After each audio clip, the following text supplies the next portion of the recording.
The man who delivered the verdict had survived 12 Kansas winters. He sat on a bay mare that looked better fed than he did, his face carved by wind and cold into something that no longer bothered with softening before it spoke. He looked at the cave. He looked at the woman standing in front of it. He looked at the 2 children pressed against her skirts. Then he looked at the cave again, as if confirming what his eyes had already told him. "You'll be dead before spring," Silas Halverson said. "Those children will die with you." He said it the way a man states the temperature or the direction of wind, not cruelty, certainty. Then he rode away. He had never been more wrong in his life. 5 months before that morning, Myron Lindqvist had never built anything larger than a chicken coop. She had come from Lancaster County, Pennsylvania, where the soil was dark and rich, and the winters were something a person survived rather than something a person feared. She had come because the land was free or nearly free, and because free was the only price she could afford. She had come because her husband Einar was 2 years in the ground, and the money from selling the farm had been enough to buy 3 train tickets and a little left over, but not enough for much else. She had come because Clara was 7 and Owen was 4, and they needed a future, and Pennsylvania had stopped offering one. The train ride cost $62 for the 3 of them. The wagon from the railroad stop at Grainfield cost $4 more. She bought flour salt coffee and a second-hand rifle with 17 cartridges from a man who looked at her the way men always looked at her now, with a kind of distant pity that assumed the worst and waited to be proven right. What remained after all of that was $8. $8 in Gova County, Kansas in the summer of 1887, when the county itself had only been organized the year before, and the land office still smelled of fresh lumber and ambition. The clerk behind the counter had a young face and old eyes, the kind that came from watching too many people arrive with hope and leave with nothing. Unclaimed parcels with natural shelter. He repeated back to her as if the words themselves were strange. "That's what I said." He wrote something in his ledger without looking up. "Most folks want flat ground for farming. I'm not most folks." He gave her directions to a formation of chalk bluffs 3 miles south of the nearest road. Most settlers avoided the bluffs. The ground around them was too broken for plowing, the chalk too soft for proper building. Nobody lived in bluffs. There was a reason for that. Marin found the cave on a Tuesday afternoon in August, with the sun pressing down on the prairie like something that meant harm. Clara and Owen walked behind her through grass that reached Clara's shoulders and Owen's chin. And when they finally stood at the base of the chalk formation and looked up at the opening in the pale stone, the shade that fell across their faces felt like mercy.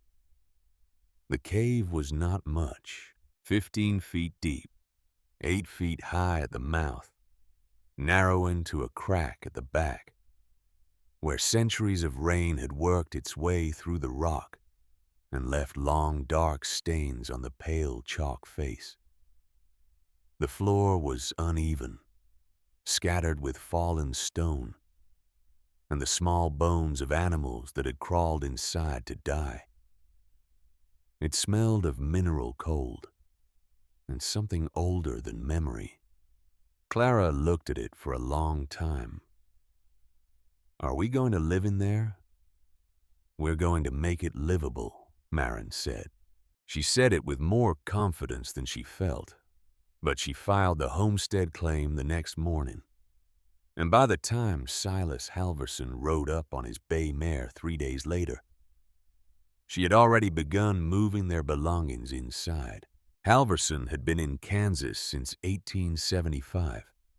He had buried 2 neighbors in blizzards and watched a third starve when his crops failed 2 years running. He was not a man who said things he didn't mean, and he did not mean to be cruel when he laid out the arithmetic of Marin's situation. He meant to be accurate. 8 cords of firewood. That was the minimum for a Kansas winter. And that assumed a proper cabin with a good stove, sealed walls, and no gaps for the wind to find. 8 cords was 4,000 board feet of split wood, stacked 4 feet high and 8 feet long cord after cord. A strong man with an axe and a wagon could put up 8 cords in 6 weeks if he worked steadily. Marin had no axe, no wagon, no horse. The nearest trees were cottonwoods along a creek 3 miles south, thin and spread wide, and nothing like the dense hardwood that made good burning. She weighed 118 pounds. She had 2 children who could not yet be trusted with sharp tools. "Have you cut 8 cords of firewood by yourself?" Halverson asked. "Have you hunted your own meat through 3 feet of snow? Have you kept a fire burning for 4 months straight while nursing sick children?" Marin said nothing. "I'll check on you in October," he said. "If you're still alive, I'll help you build a proper dugout before the worst cold comes. But I'm telling you now, the way you're planning it, you won't make October." He rode away without looking back, and the sound of hoofbeats faded into the wind, and the wind said nothing useful. That night, Marin lay on a blanket on the cave floor while Owen slept curled against her left side, and Clara slept curled against her right, and she did the mathematics in the dark. 1 cord of wood equaled 128 cubic feet, a pile 4 feet wide, 4 feet high, 8 feet long. Her father had stacked cordwood every autumn in Pennsylvania, and she knew the weight of it 3,000 to 4,000 pounds depending on the wood. 8 cords meant 30,000 pounds of wood. 30,000 pounds carried 3 miles by a woman who weighed 118 pounds soaking wet. At 50 pounds per trip, the most she could realistically carry in a sack on her back. There was 600 trips. 600 trips of 6 miles, each 3 miles to the creek and 3 miles back. 3,600 miles of walking just for the firewood. Before she cut it, before she split it, before she stacked it. And she had to do all of this while keeping 2 children fed, maintaining the homestead claim, and making the cave livable before the first freeze. The numbers did not work. No matter how she arranged them, no matter which direction she approached the problem from, the numbers did not work. And Marin was good with numbers. She had kept the farm accounts in Pennsylvania for 11 years, had balanced figures in her head while doing other things, had understood instinctively the relationship between what you had and what you needed. Right now, what she needed was so far beyond what she had that the gap did not seem crossable. She thought about going back. The train to Pennsylvania would cost $62. She had 8. She thought about her children sleeping against her warm in the August night, trusting her to know what she was doing. And then somewhere past midnight, she noticed something. The cave was the same temperature it had been at noon, not cooler the way a room gets cool when the sun goes down and the stored heat bleeds away into the night air. Not warmer the way a closed space gets warm when bodies breathe in it for hours. Exactly the same. The precise, steady coolness that had felt so good when they first walked in out of the August heat had not changed at all. and it was now 11 hours later, and the prairie outside was giving back everything the sun had pressed into it. During the day, the heat rising off the grass and the chalk and the packed earth of the trail. Inside the cave, the temperature had not moved. Marin sat up slowly in the dark, careful not to wake the children. She remembered something her father had said about root cellars, those underground chambers farmers dug into hillsides to store vegetables through winter. The earth keeps its own temperature, he had told her. 50-some degrees year-round once you get deep enough. The heat of summer cannot reach it. The cold of winter cannot either. 50 degrees. She pressed her hand against the chalk wall and felt the cool, steady stone beneath her palm, patient and indifferent and absolutely constant. If the cave held 55 degrees in August, it would hold 55 degrees in January. Not warm enough to be comfortable, but not cold enough to kill. The difference between 55 degrees and 65 degrees was 10 degrees. The difference between nothing and 65 degrees was 65 degrees. She did not need to heat the cave from the temperature of a Kansas winter night to the temperature of a livable space. She needed to push it 10 degrees in a direction it was already inclined to travel, but the cave mouth was open. Every bit of warmed air would pour straight out into the night the moment a cold wind found the entrance. She needed to seal it, not plug it entirely, but create a closed space she could actually heat a shelter in front of the cave, pressed against the chalk face, small enough that a fire the size of a man's head could maintain it at survivable temperature through the worst of winter. The idea built itself slowly, piece by piece, over 3 sleepless nights. She could not afford lumber. She could not afford nails in the quantities a real wall required. She could not afford glass or hinges or any of the materials a proper building demanded. But she had seen photographs of wickiups in a book at the Lancaster County Library. Dome-shaped shelters built from bent saplings, lashed together and covered in whatever material came to hand. And she had passed the trash heap behind the general store in Grainfield on her way to the land office. A mound of flattened cardboard and broken crates, and rising above everything else, the dull glint of empty tin cans piled 3 feet high. Saplings she could cut from the willows along the creek. Willows bent. She had watched them bend in wind all her life without breaking. Tin cans she could have for nothing. She would not build a cabin. She would build a dome. A curved wall of bent saplings, covered in flattened tin, fitted across the cave mouth, like a cork in a bottle. A space 8 feet by 10 feet, small enough to heat with a fraction of the wood a cabin would need. The cave itself would be her insulation. The chalk would be her walls.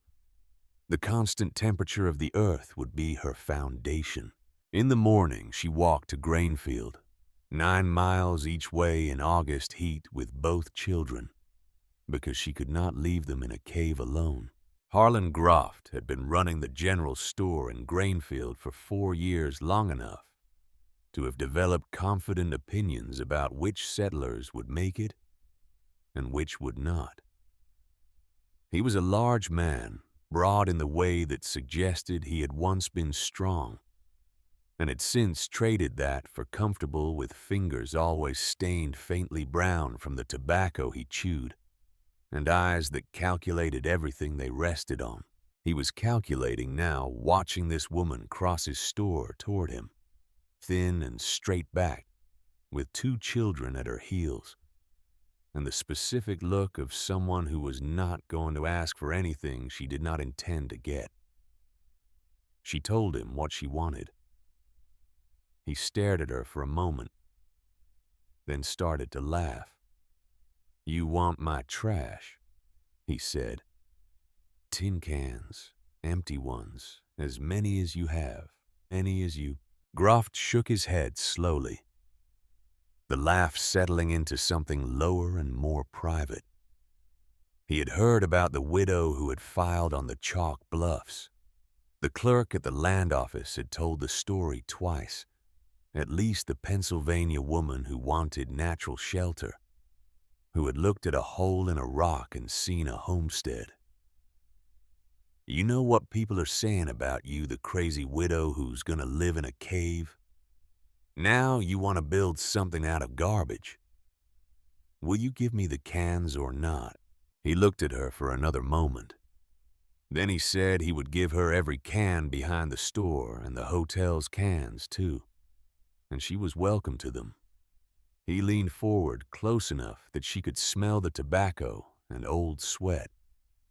"Whatever fool thing you're building, it won't save you when the real cold comes. The only thing that stops a Kansas winter is a proper house with proper heating and proper supplies. Things you cannot afford." He smiled his brown-toothed smile. "Tell you what, though. When you give up, and you will give up, you come see me. I might be able to find some work for a woman willing to do certain jobs. It'd keep you and those kids fed until you can get a ticket back to wherever you came from." Marin looked at him steadily. "I'll take the cans," she said. She took them. Every one. Behind her, as she walked out with the first load, Groff turned to the man stocking shelves along the back wall and said something in a low voice, and the man laughed.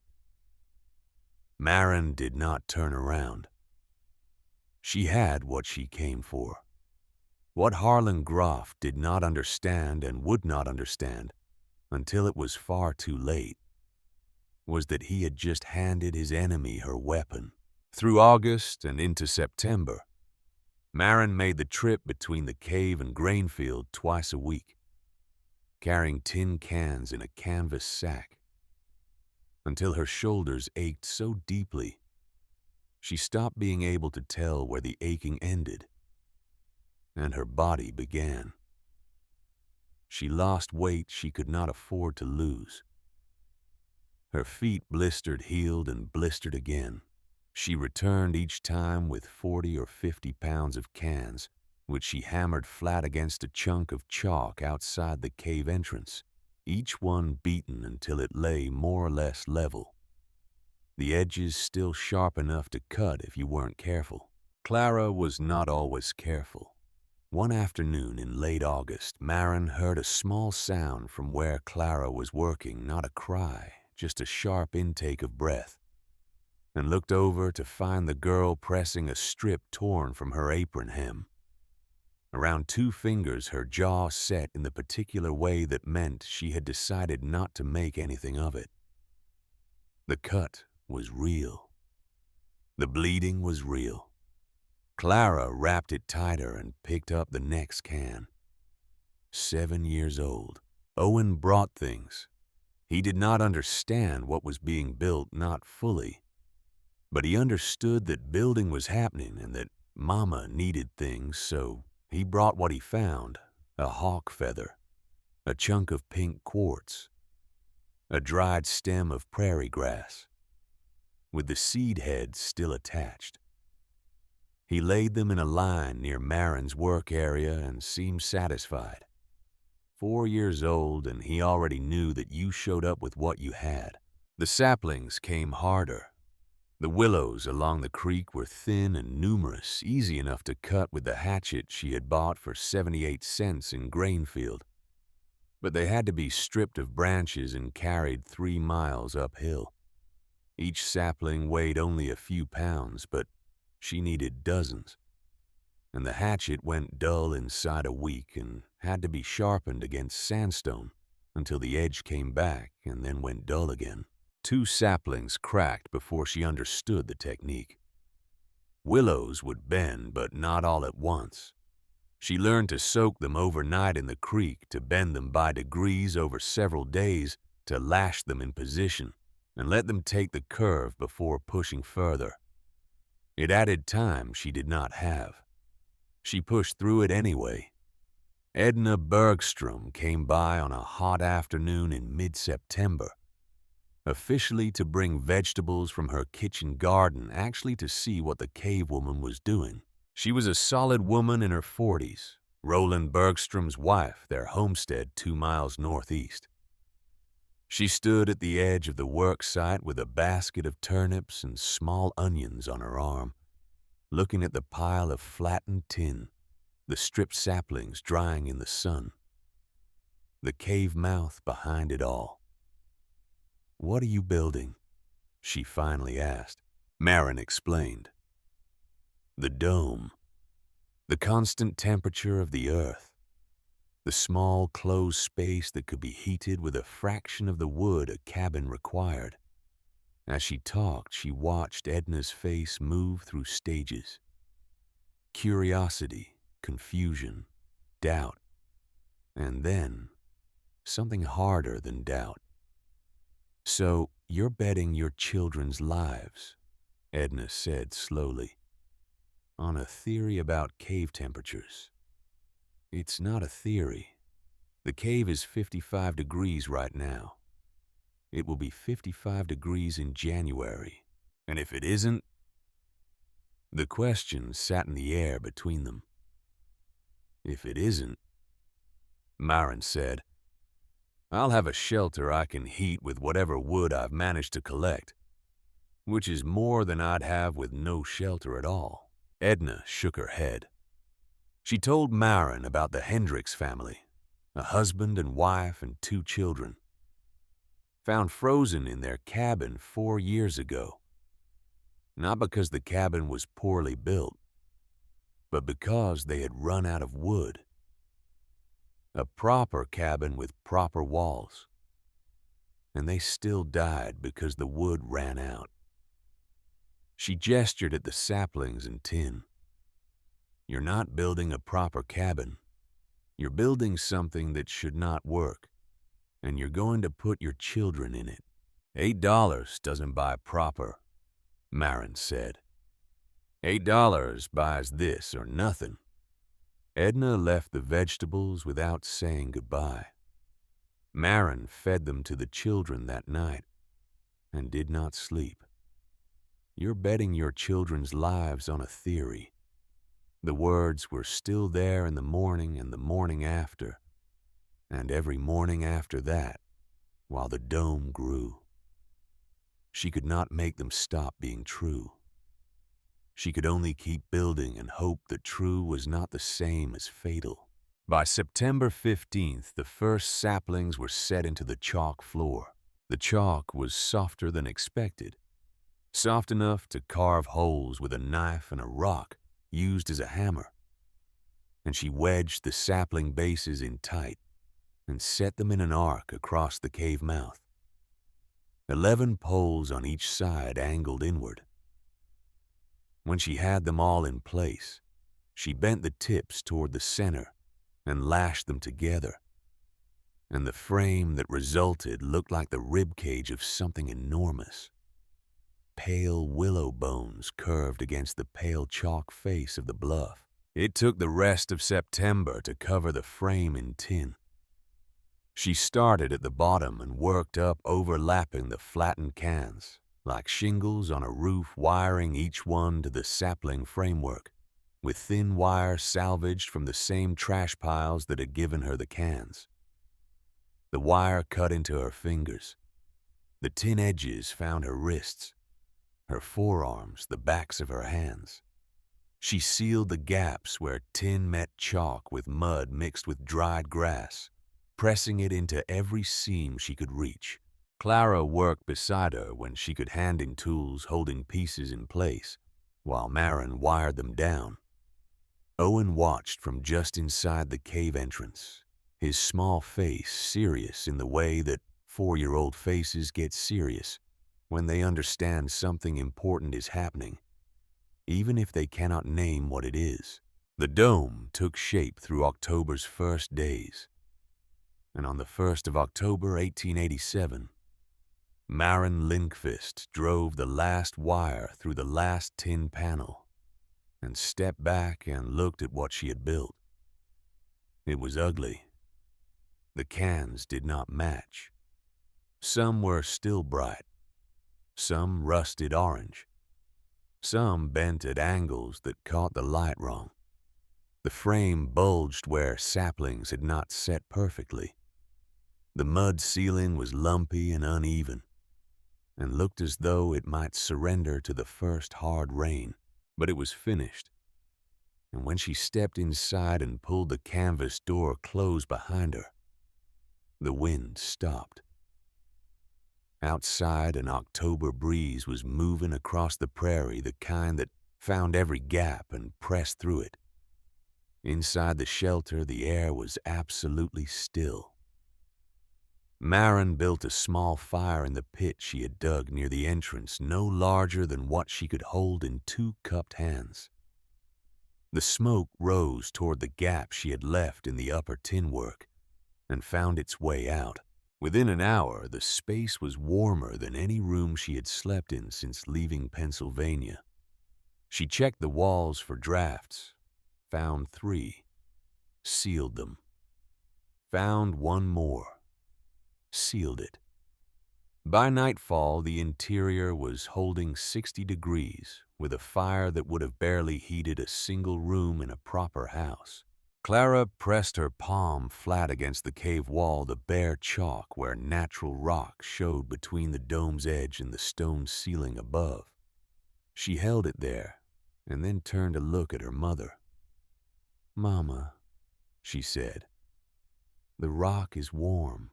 Maren touched the wall beside her daughter's hand. The chalk was radiating heat back into the space, slow and steady and constant, the way a hearthstone holds warmth long after the fire has died. The earth itself was helping. It had been waiting to help all along. Maren stood with her hand on the warm chalk and felt something she had not felt since Einar died, something she had almost stopped believing she was capable of feeling. For the first time in 2 years, she wept, not from grief, not from exhaustion, from the particular relief of discovering that you were right when so much depended on it, and that the thing you built from nothing was going to stand. Silas Halverson came back on October 3rd, exactly as he had promised. He dismounted without speaking and walked a slow circle around the exterior of the dome, the way a man walks around a piece of equipment. He's trying to decide whether to trust. He tested the framework with both hands, pushing against the curve of it. He tugged at the tin shingles, checking the wire. He pressed his thumb into the mud ceiling at the base where chalk met tin and found it solid. Then he straightened and looked at Maren with an expression she had not seen from him before. Not pity. Not the flat certainty of her impending death. Something more like recalibration. "Huh," he said.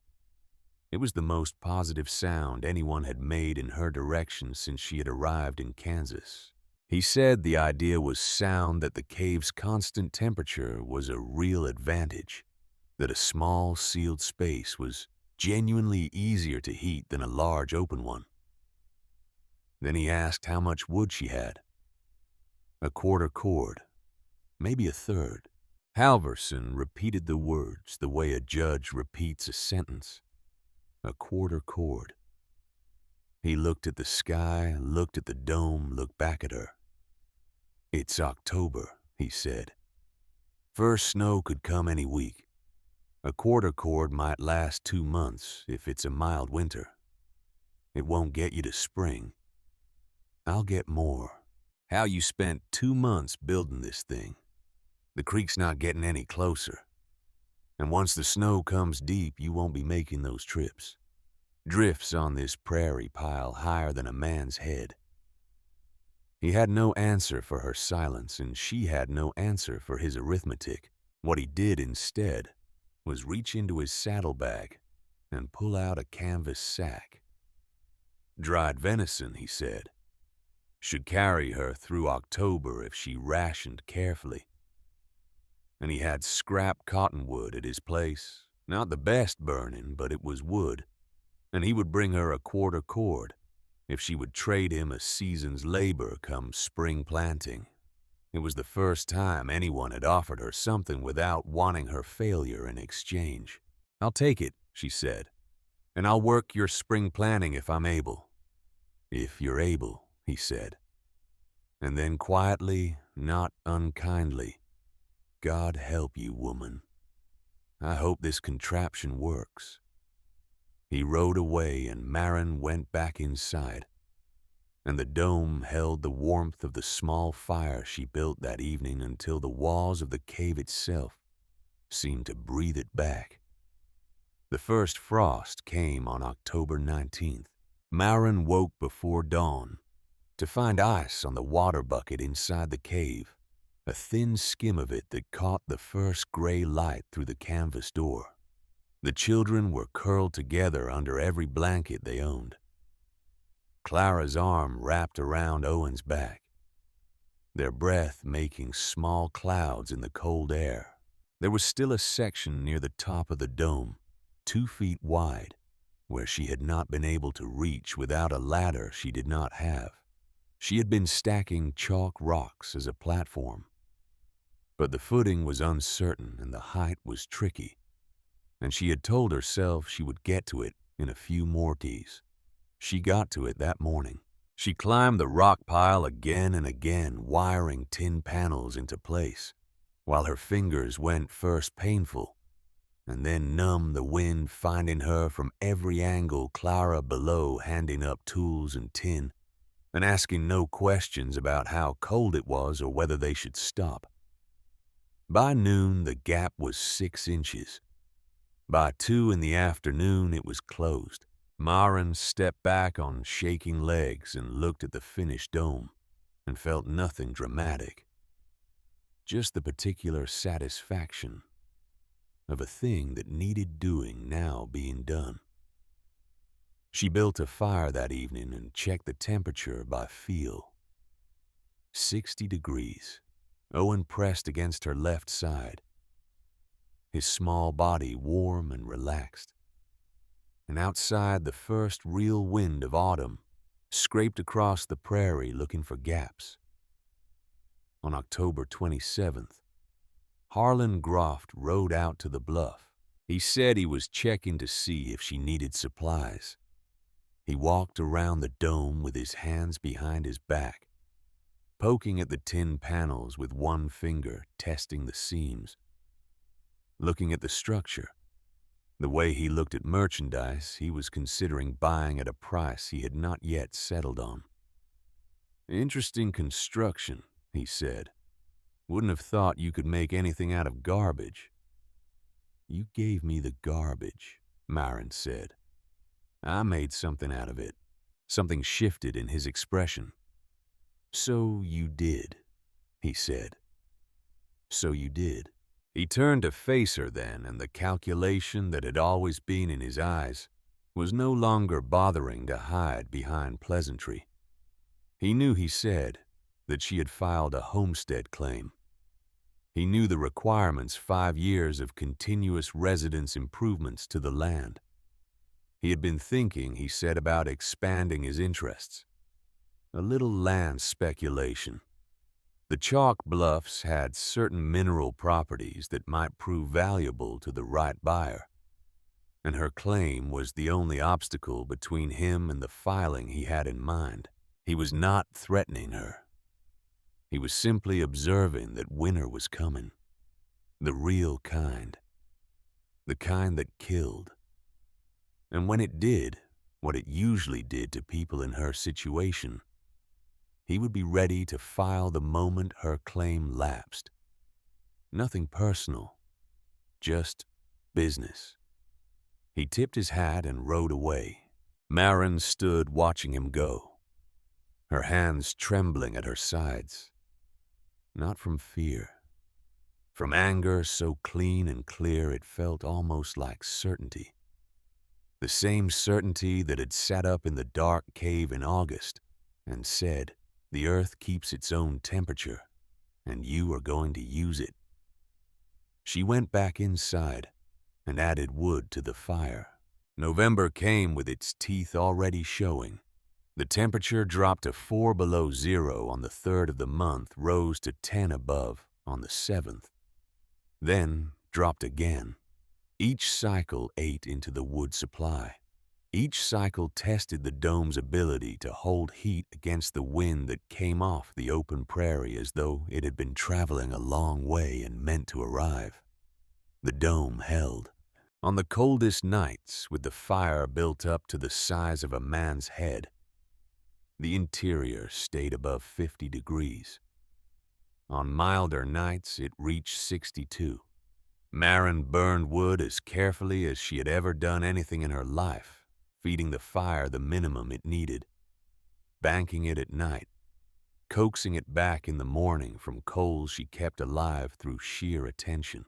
She made 2 more trips to the creek before the drifts made it impossible coming back with armloads of deadfall cottonwood that she dried inside the cave. Before burning the wood, hissing quietly as its moisture left it. It was not enough. It was never enough. But it was something, and she was learning that something managed with enough care could stretch in ways that nothing never could. Word was moving through the scattered homesteads, the way word always moved through empty country, slowly and with embellishment. The cave woman was still alive. The tin dome had not blown down. Halverson had looked at it and said the idea was sound, and Halverson did not say things he didn't mean. On December 24th, Maren gave her children each a peppermint stick, 2 cents apiece, bought in Grainfield on her last trip before the roads became impassable. An extravagance she had not been certain she could justify, and had bought anyway. Clara sucked hers with the concentrated attention she brought to everything making it last. Owen ate his in 4 bites, and then accepted without complaint that there was no more. Clara had made a Christmas ornament from a flattened tin can, cutting it with her mother's knife into a rough star shape, and hanging it from the highest point of the dome's interior framework on a loop of wire. When the fire burned, the star moved in the warm air rising from it, and its cut edges threw small reflections across the chalk walls. Tiny lights moving across ancient stone. "Is Santa Claus gonna find us in a cave?" Owen asked. "Santa Claus finds everyone," Maren said. She told them stories about Pennsylvania until their eyes went heavy, and then until their breathing changed and deepened. And then she sat alone by the fire, with the star turning slowly above her, and counted the wood. Half a cord, maybe slightly less. 6 weeks of winter remained, possibly 8 if spring came late. At her current burn rate, she had wood for 4 weeks, 5 if she let the fire die to embers during the warmest hours of the afternoon. The mathematics still did not work. They were closer than they had been in August, closer than anyone who had told her she was going to die had thought possible, but they still did not work. 2 weeks short, maybe 3, and she had no way to close the gap. The creek was buried under drifts that went chest deep in the low places and deeper in others. The trip that had taken 3 hours in September would take a full day now, if a person could make it at all. She looked at her children, sleeping warm in a shelter everyone had said would fail. She had kept them alive through the worst of December. January and February were still coming, and January and February were the months that settled things permanently. The fire crackled. The star turned. Outside, the wind moved across the empty white prairie, with nothing to stop it for 50 miles in any direction, looking for something it could reach. January came in mild, and Maren did not trust it. The first week brought temperatures in the 20s, cold but survivable, and she made 2 trips to the creek in the thin winter sun, breaking through the crust of old snow to find deadfall beneath, carrying back what she could. It was not much, but the wood pile stopped shrinking as fast. Word had continued to spread. On January 8th, Edna Bergstrom came by alone, her face reddened by the walk from her homestead 2 miles northeast.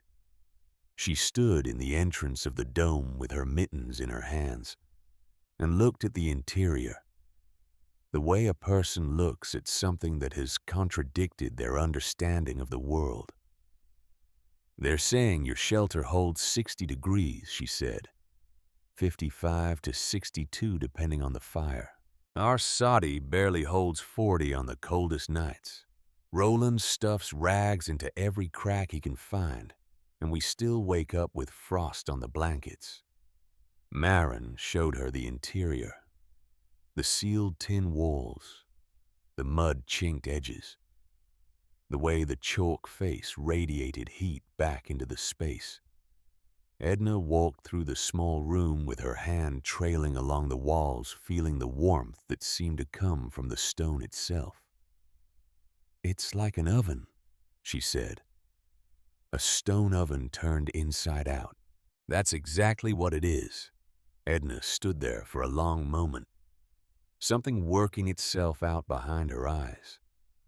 When she spoke, the words seemed to cost her something genuine. "I told you this was a toy," she said. "A play structure. I told you it wouldn't work. You did. I was wrong." She paused. "I was wrong, and I am sorry. You understood something the rest of us didn't." It was the first time anyone had apologized. Maren found she did not know what to say to it. So she said nothing, and after a moment Edna asked if she would be willing to explain the construction, the principles of it, because Roland had been talking about adding something to their soddy using the same approach. Maren said she would show her anything she wanted to know. Edna left with a promise to return with Roland in the spring. At the edge of the chalk formation, she turned back once, and Maren could not read her expression at that distance. But she raised her hand, and Maren raised hers, and that was something. The morning of January 11th was the warmest day since October, 40 degrees. The snow on the dome's roof softened and ran in thin rivulets down the chalk face, and Clara and Owen went outside for the first time in weeks and threw slush at each other and laughed until their coats were soaked through. Maren watched them from the doorway and felt the wrongness of it before she could name what was wrong. It was too warm, too sudden, too complete, as though winter had simply decided to stop, which was not how winter worked, not here. Not in this place that had spent months demonstrating exactly what it was capable of. She called the children in before dark. She filled every container she had with water from the melt running off the chalk, knowing the melt would not last. She added wood to the fire until it was larger than she had built it in weeks. She checked every seam in the dome's walls, pressing mud into places where the winter's freeze and thaw had opened small gaps, packing dried grass into the gaps around the doorframe. At sunset, she looked north. The horizon was wrong. Not clouds, something denser than clouds. A darkness that went from east to west in a solid, unbroken line, blotting out the stars as it grew, moving south with a steadiness that had nothing of weather's usual indecision in it. It looked less like a storm approaching than like a wall being drawn across the sky. She had never seen anything like it. Marin went inside and barred the canvas door with its wooden frame and put her back against it and listened to the silence of the prairie before the wind came back. "Stay close to the fire," she told Clara. "No matter what." Clara looked at her mother's face and asked no questions. The wind died completely at 11:57 on the night of January 11th. Marin had been awake feeding the fire, listening to the gusting that had been building since sunset irregular, and probing the kind of wind that tests things before committing. Then it stopped. The silence was so absolute she could hear Owen breathing from across the small space, could hear the tick of cooling chalk, could hear her own heartbeat. The silence lasted one breath. Then the storm arrived. Not wind. Something that contained wind the way an ocean contains water. A roaring that seemed to come from the entire northern sky at once, and did not increase in the way that storms increase, but was simply instantly at its full and terrible strength. The dome shook. Not shivered, shook a deep physical trembling that Marin felt through the soles of her feet. The tin walls rattled in their wire lashings. The canvas door strained against its frame. Outside, the temperature was already falling. She could feel it even inside the dome, a new quality in the air. A cold with weight and intention that pressed through the mud, sealing and found the smallest gaps she had missed. She moved through the small space on her knees, pressing cloth into every place she felt. Air moving her hands, finding the gaps by touch in the firelight. The fire needed more wood. She gave it more, too much more than she could afford, and watched the flames press sideways as the storm pushed its will through the walls. By 1 a.m, ice crystals were striking the tin with a sound like sand thrown by the handful. By 2, the world outside had ceased to exist. There was only the howling white pressing against the shelter from every direction, and the fire, and the 2 children she gathered against her body and wrapped in every blanket she owned. "Is the house gonna fall down?" Owen asked. "No," Marin said. "The house is strong. The house will hold." She said it the way she said everything now, with the absolute certainty that was the only gift she had left to give. At 4 a.m, Owen began to cough. She heard it before she felt the fever. The particular wet heaviness of it that was different from the cough he had carried through October. Deeper and more settled, the sound of something that had found a place to live in his small chest. She pressed her hand to his forehead and felt the heat radiating up against her palm. Fever. In a 4-year-old. In the middle of the worst blizzard she had ever heard, had ever imagined, on a night when the wind chill outside was dropping towards 60 below zero, and the wood supply was burning faster than she had planned for. She had no medicine. The nearest doctor was in Hays City, 20 miles distant, across a prairie that had become a killing ground.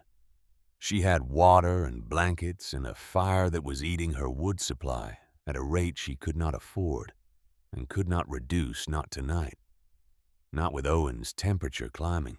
She held him against her chest and listened to his breathing, that wet rattle that every mother in history has heard and feared.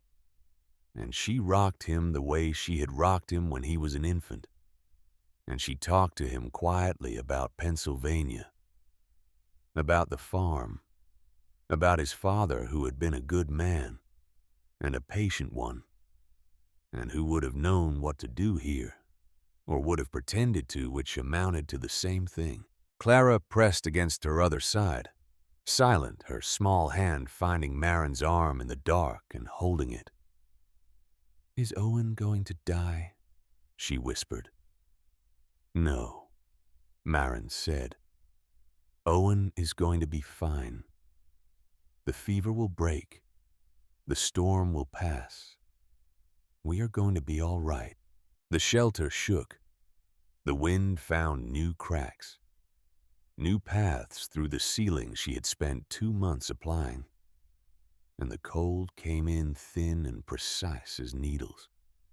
Marin stuffed cloth into every gap she could reach with one hand holding Owen with the other. The fire needed wood. She gave it wood. At some point in the early afternoon of January 12th, she heard something beneath the wind that was not the wind. A rhythm, a pattern, something striking stone or wood repeatedly in a way that weather did not do, the irregular persistence of a living thing trying to be heard. She put her ear to the canvas door. There it was again, clearer now. Someone was out there. Someone alive, and not for much longer, not in what was happening on the other side of that door. Marin looked at Clara. "Stay here. Keep the fire burning. Keep your brother warm. Do not open the door for anyone but me. Mama, I will be right back." She took the clothesline rope, 35 feet of it, and tied one end to the door frame with 3 hard knots. She wrapped the other end around her waist. She pulled her coat tight and her scarf across her face and opened the door. The cold hit her like a physical blow, driving ice crystals into her eyes, and the exposed skin around them stealing the breath from her lungs before she could get it in. The white was absolute. She could not see the chalk face 3 feet to her left. She could not see her own hand at arm's length. She screamed into it. "Hello, where are you?" The wind took her voice and threw it nowhere. But the pounding continued. Somewhere to her left, close maybe 40 feet, maybe less. She pushed into the white one hand on the rope, one hand extended in front of her, leaning into a wind that wanted to put her on the ground. 5 steps. 10. The rope paid out behind her, her only connection to the door to the fire to her children. She screamed again. This time a voice came back, faint, ragged, barely above the storm's threshold. "Help! Over here." She pushed toward it. The rope ran out. 40 feet and the voice was still ahead of her. She stood in the killing white with the rope's end in her hand and thought about Clara feeding the fire and Owen burning with fever and the 40 feet of distance between her and whatever was out there. She dropped the rope. She moved forward by memory and wind direction, feeling the blast on her left cheek that told her she was still moving roughly toward where the voice had come from. Her feet, finding nothing solid. Her hands finding nothing at all, until her foot struck something that gave under it, something soft and rounded. A body curled on the snow, already still in the way that people go still when the cold has been working on them long enough. Marin grabbed it. Grabbed clothing, grabbed an arm, grabbed a collar and pulled. The body was heavy and resistant, and partly frozen to the ground in places. And she pulled harder than she had known she could pull, screaming into the wind, because the exertion needed to go somewhere, and the body moved. A face turned toward her. A woman's face, ice-crusted, the eyes barely open, the lips, the blue-gray color of late December sky. Edna Bergstrom. "Marin." The voice was barely there. "Is that Marin? Get up, right now." Get up or you will die. She got Edna's arm over her shoulders and stood, and then she faced the problem that she had known was coming when she dropped the rope. She could not see anything. She could not feel the rope beneath the drifted snow. The cave was behind her somewhere, 40 feet, maybe 50. But behind and 40 feet meant nothing in a total whiteout, where every direction looked exactly like every other direction. She thought about the wind. When the storm hit, it had come from the north-northwest, driving directly against the cave mouth. The shelter's door faced roughly south. If she turned her face into the wind and walked into it, she would be walking toward the cave. She turned into the blast of ice and snow. She let it sandpaper her face and steal her sight completely. She walked. 1 step, 2. Edna's weight dragging on her shoulders, barely helping with her feet now moving because Maren was moving and for no other reason. 5 steps, 6, 7, her hand hit chalk, not the door. The face of the bluff itself, the pale, cold stone of it. And she felt along it with her free hand stumbling sideways, feeling the curve where natural rock gave way to bent saplings and flattened tin. Found the canvas door. She hit it with her fist. Clara, open it. Now. The door swung inward.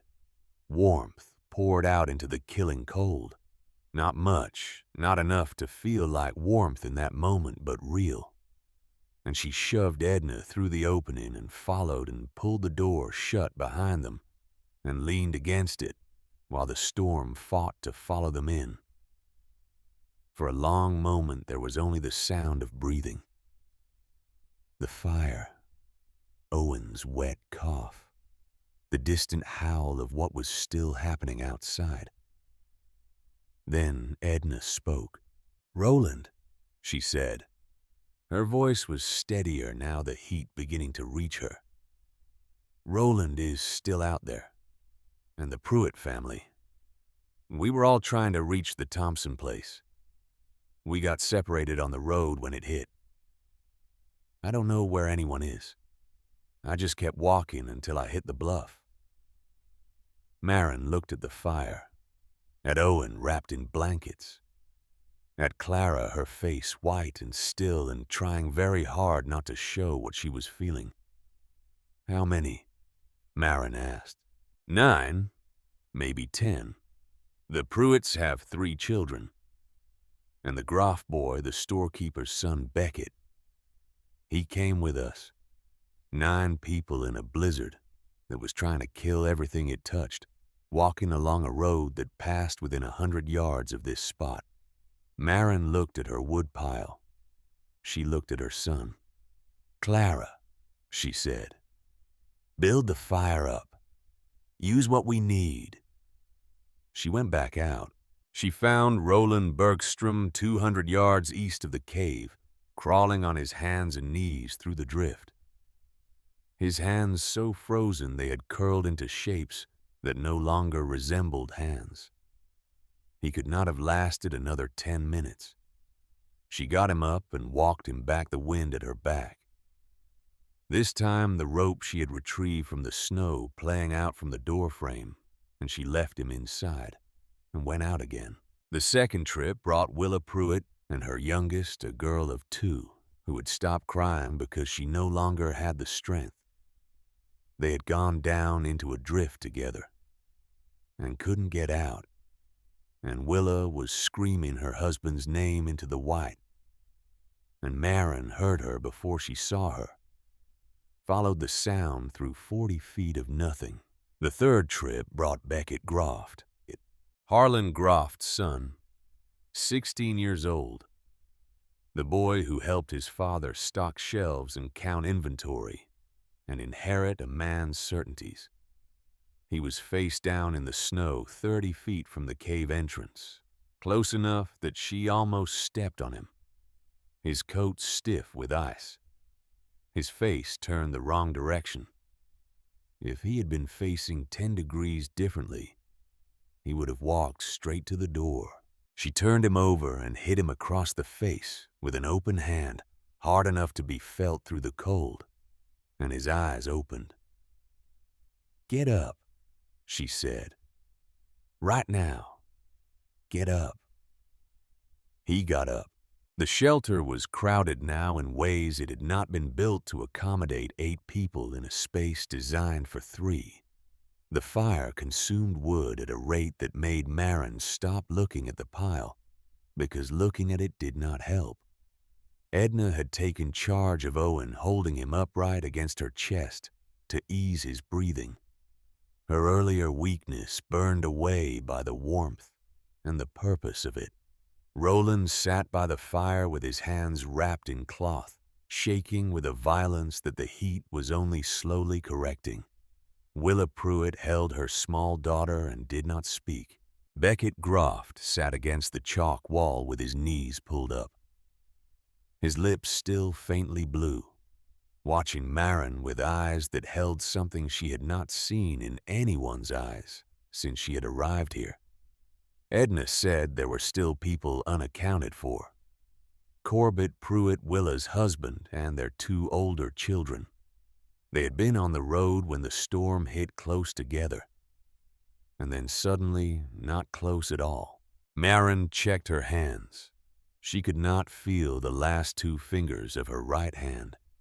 The skin was pale and waxy and did not respond when she pressed it. She was reaching for her coat when Beckett spoke. He said her name first, the full name the way people say a name when they need what comes after it to be heard clearly. "Mrs. Lindqvist." She looked at him.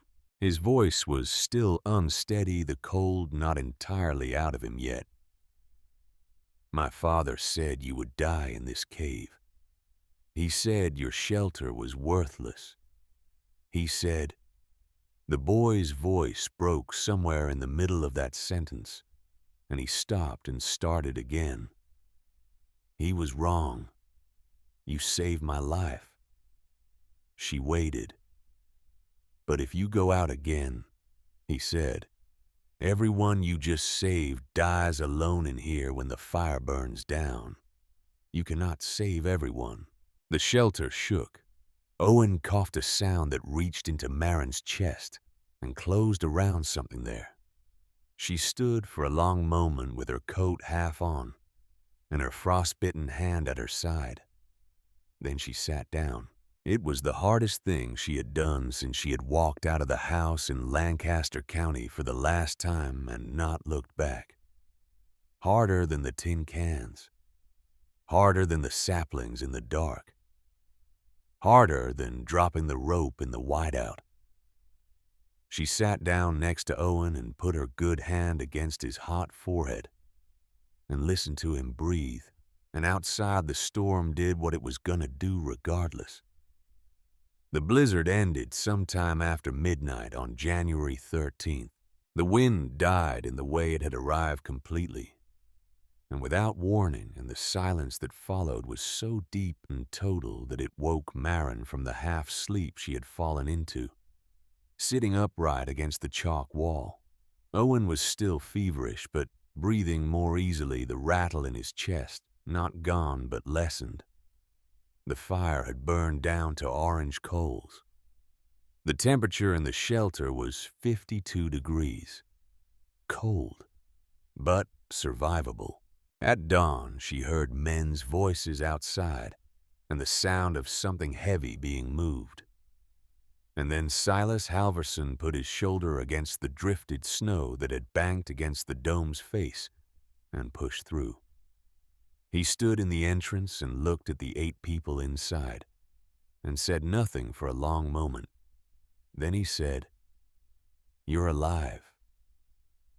"We're alive," Marin said. He looked at the coal fire, the empty wood pile, the 8 people wrapped in every piece of cloth the shelter contained. He looked at Marin's right hand, at the 2 pale fingers she had not been able to warm back to their proper color. He looked at Owen, small and feverish, against his mother's side. He did not say anything else for a while. He just started moving, calling to the men he had brought with him, organizing the work of clearing the drift, getting word back to the nearest homesteads, beginning the accounting that the storm demanded. Corbett Pruitt and his 2 older children were found that afternoon. They had made it 3/4 of a mile from the road before the storm took them walking in circles that grew smaller as the cold took hold, and they were found a 1/4 mile from each other, the children closer together, as though even at the end they had been trying to reach each other. They had died within 300 yards of safety. Across the prairie, the counting was worse than anyone had hoped. The Henderson family, 5 of them dead in their cabin, when the stove failed and the cold came in through every crack their walls had never been built to stop. Old man Driscoll frozen on his porch. The Westerard boy who had gone to the barn for the livestock and never came back. Everywhere the story was the same people caught in the open. People who ran out of fuel, people whose shelter was not enough, when enough was the only thing that mattered. In the chalk bluff cave, a dome made of garbage and bent willows had held 52 degrees through the worst blizzard in Kansas history. Everyone who reached it had survived. Owen's fever broke on the 2nd day after the blizzard. The doctor, who came from Hays City a week later, when the roads were passable enough for a horse and cutter, confirmed what Marin had suspected: pneumonia, the real kind, the kind that killed children in proper houses with proper fires. The warmth of the shelter had given Owen's body the margin it needed. The difference between a child fighting an illness in a 52-degree space and a child fighting the same illness while the cold worked against him from outside and in. He was thin and weak for months. He tired easily and coughed when he exerted himself, but he grew.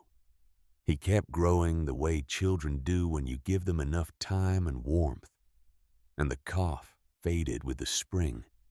And by summer he was running across the prairie behind Clara's longer legs and complaining that she was too fast. Harlan Groft never came to see the dome. Beckett came twice. The first time he said nothing beyond what he had already said in the shelter during the storm, the acknowledgement that his father had been wrong, the gratitude that had no adequate words. The second time he said his father did not speak of Marin Lindqvist anymore, did not speak of the cave or the bluff or the mineral claim he had been planning.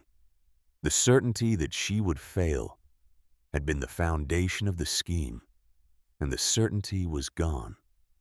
And without it, the scheme had nothing to stand on. Harlan Groft's silence was the only justice the situation produced, and it was enough. Edna Bergstrom came back in March with Roland, and they sat inside the dome for 2 hours while Marin explained everything she had learned about sealed spaces and thermal mass, and the way chalk stored heat and returned it.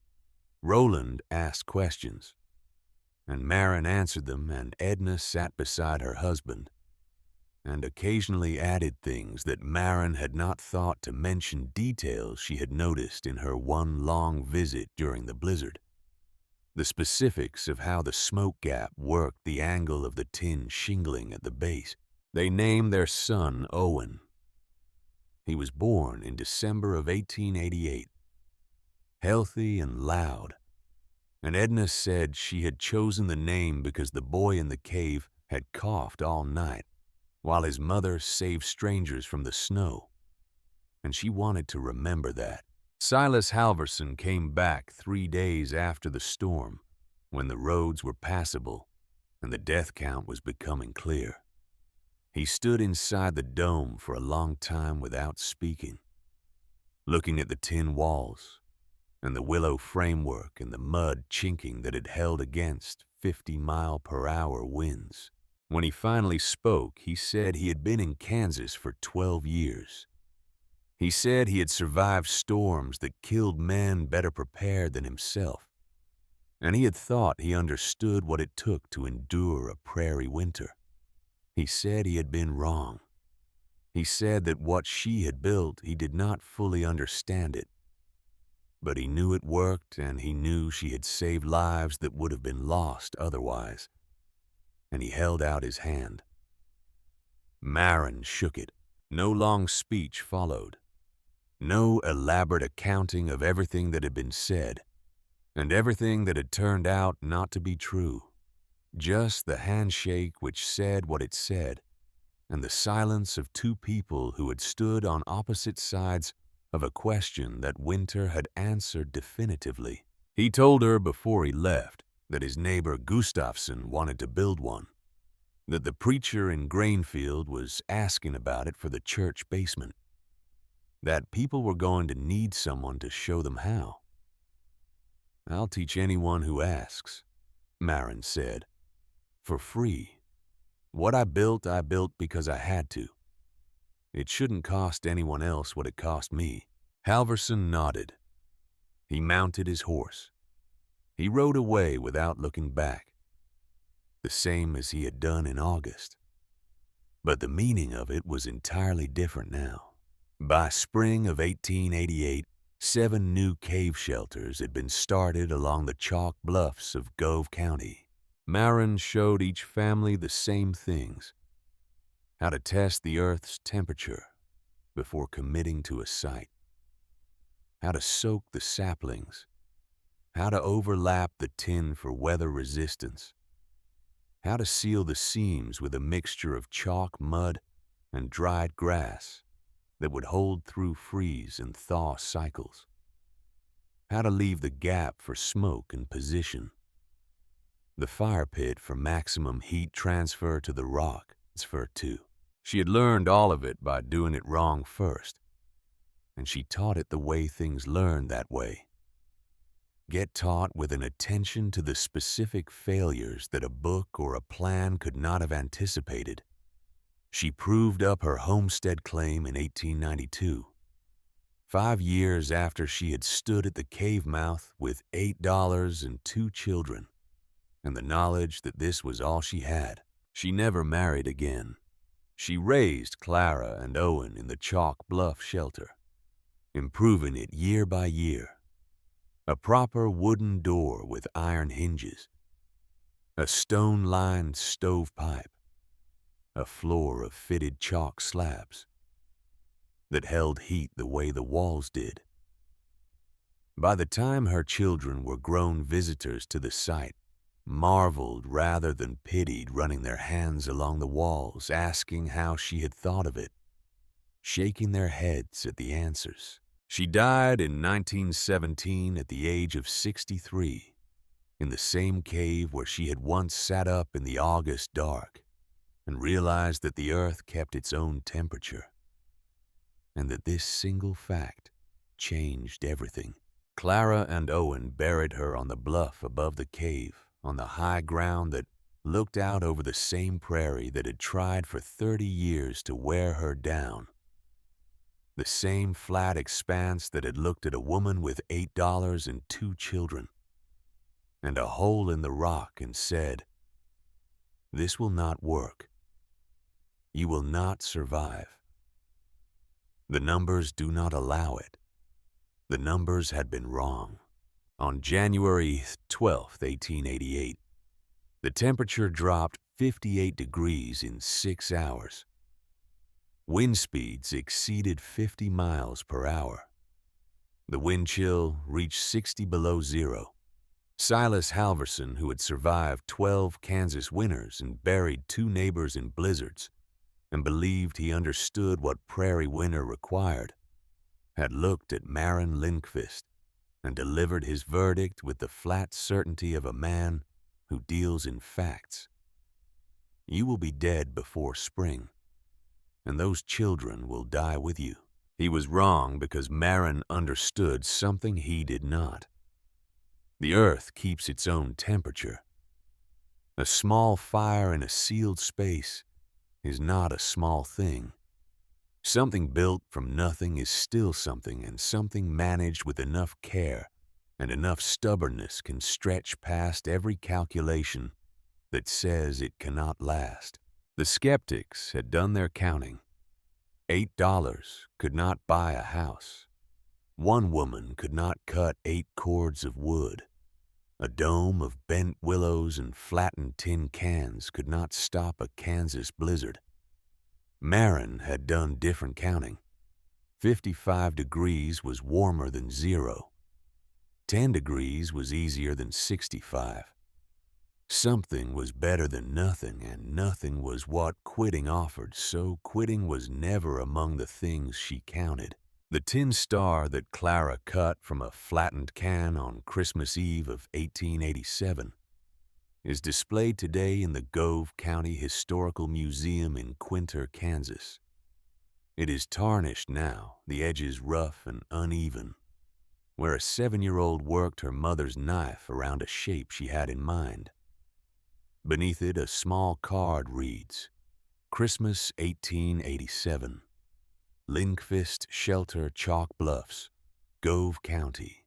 When the light in the display room falls across it at the right angle, the star still throws small reflections against the glass of the case, the same way it once threw small reflections against limestone walls, while a fire burned below it, and a mother held her children and the world outside tried to break down the door.